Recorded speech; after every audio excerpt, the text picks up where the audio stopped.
Assalamualaikum warahmatullahi wabarakatuh. Perkenalkan, saya Muhammad Haris Dewantara, kelas 1B dengan NIM 11200-920-0000006. Saya adalah mahasiswa UIN Syarif Hidayatullah Jakarta, Fakultas Sains dan Teknologi, jurusan Agribisnis. Video ini dibuat untuk menyelesaikan tugas dari Ibu Rizky Adi Puspitasari sebagai dosen pengampu mata kuliah Dasar-Dasar Manajemen. Tema yang saya angkat di video ini adalah mengambil keputusan. Keputusan merupakan bagian penting dari hidup kita. Ketika mengambil keputusan, kita membuat pilihan antara dua atau lebih alternatif. Sadar nggak sih kalian, dalam satu hari kita bisa membuat keputusan ratusan atau bahkan sampai ribuan. Mengapa bisa sampai ribuan? Mungkin kita hanya terpikir keputusan hal-hal yang besar, tapi sebenarnya banyak sekali keputusan hal yang kecil. Seperti, nanti malam makan mie goreng atau mie rebus ya? Ini ada teman ngajak ngumpul, ikut nggak ya? Atau bahkan video ini, sebenarnya kan saya dikasih pilihan mau mengerjakan tugas ini atau tidak ya, tapi saya kerjain lah, masa nilai saya 0. Dalam mengambil keputusan, kita harus memikirkannya secara matang-matang. Harus fokus, karena kita tidak tahu apa dampak dari keputusan yang kita ambil. Maka dari itu, kita harus memilih keputusan yang minim resikonya. Pengambilan keputusan adalah inti dari manajemen. Itu adalah hal yang dilakukan oleh para manajer, karena mereka dinilai dari hasil keputusan tersebut.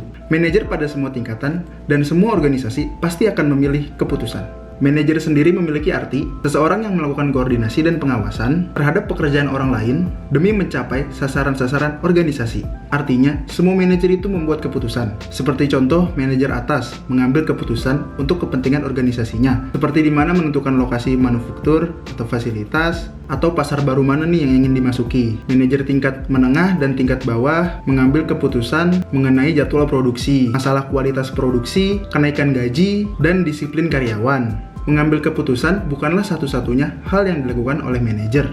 Semua anggota organisasi pun turut peran dalam mengambil keputusan. Tentunya, keputusan-keputusan yang sangat mempengaruhi di tempat dia bekerja. Selanjutnya ada sesi wawancara saya bersama narasumber, yaitu owner dari toko konveksi. Ingin lihat seperti apa? Yuk, mari. Assalamualaikum warahmatullahi wabarakatuh, Ibu. Waalaikumsalam warahmatullahi wabarakatuh. Saya Muhammad Haris Dewantara, mahasiswa UIN Syarif Hidayatullah Jakarta, jurusan Agribisnis, angkatan 2020. Terima kasih Bu atas diizinkannya saya untuk bisa mewawancarai Ibu sebagai narasumber untuk tugas kuliah saya.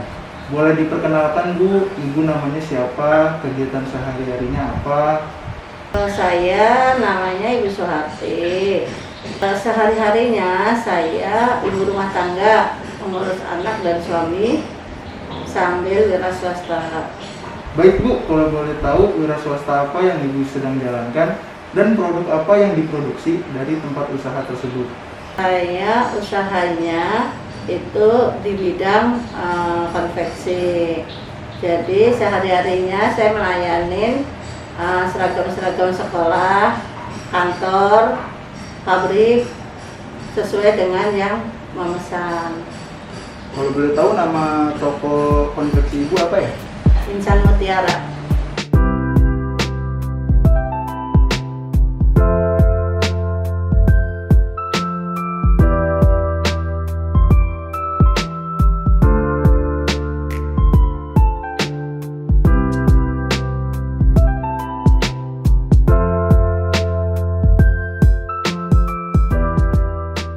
Apa alasan Ibu untuk membuat dan menjalankan usaha konveksi tersebut?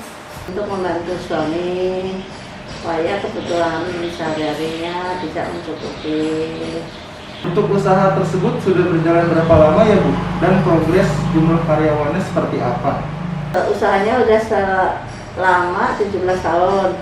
Pertama-tama dari awalnya karyawan hanya 3, tapi alhamdulillah sekarang sudah berjumlah sekitar 17 orang. Sebagai owner, Ibu mengambil keputusan itu seperti apa ya Bu? Keputusan bisa saya ambil sendiri, bisa juga dengan karyawan. Tergantung dari order yang masuk.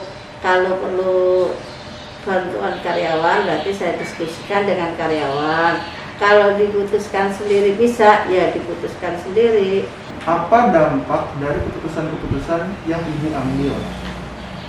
Dampaknya kalau kita ngambil keputusannya sudah mengkaji dulu dengan harga bahan, dengan ongkos jahit, dengan bordir, segala sudah kita kaji, insya Allah nggak ada masalah. Jadi memang keputusan itu harus kita pikirkan matang-matang. Kalau memang sudah kita pikirkan matang-matang, insya Allah nggak ada dampaknya. Berarti keputusan itu sangat penting ya Bu? Iya, sangat banget. Dari banyaknya keputusan, pernah tidak Bu Ibu mengambil keputusan yang salah? Dan jika pernah, bagaimana cara Ibu mengatasinya? Kalau salah sih enggak, kemungkinan karena ada perubahan-perubahan. Jadi itu keputusan itu kadang-kadang agak berubah sedikit, dan itu kita bicarakan lagi dengan klien bagaimana solusinya agar bisa pekerjaan itu selesai dengan baik.